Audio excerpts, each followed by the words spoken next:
And now, boys and girls, we're outside the house and we're standing just outside of the mill. And you can see the acequia, which ran under the house and brought the water down. And the purpose was to turn the wheel, which used to be right there, and the wheel would turn the grinder inside the mill, which you will be seeing demonstrated for you, and then the corn from the labories would be ground here. Now this was probably the very first building was a mill that the priest built so that all the food from, especially the corn, produced in the labories out in the front could be used. Now, during the 20s, there was a huge flood and took away the mill, and there's just a small part of it left. And there is an old mill wheel laying out here somewhere that they found after the flood down the river, and they think it came from here originally.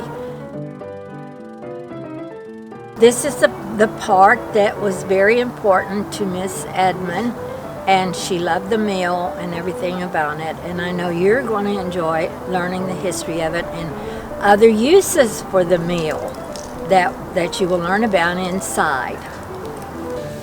This is the mill at the Yturri-Edmunds. The stone foundation is original, as is this adobe brick wall. In addition to the original adobe brick wall, there's another wonderful artifact.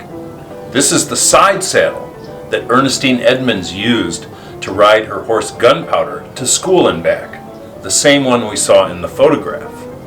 Now let's take a look inside the mill and see what life was like in a 19th century grain mill.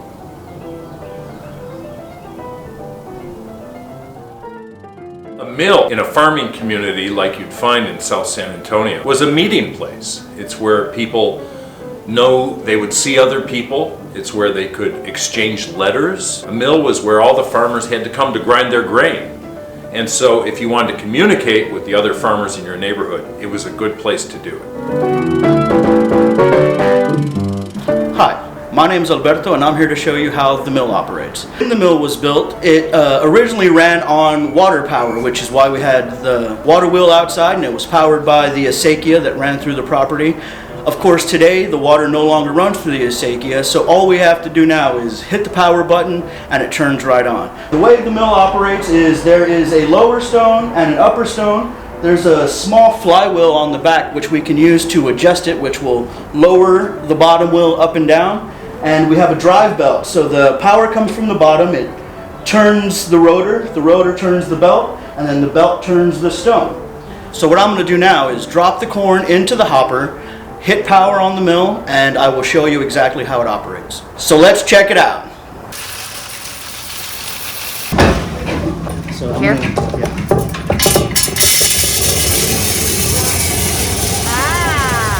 You sift out the fine kind of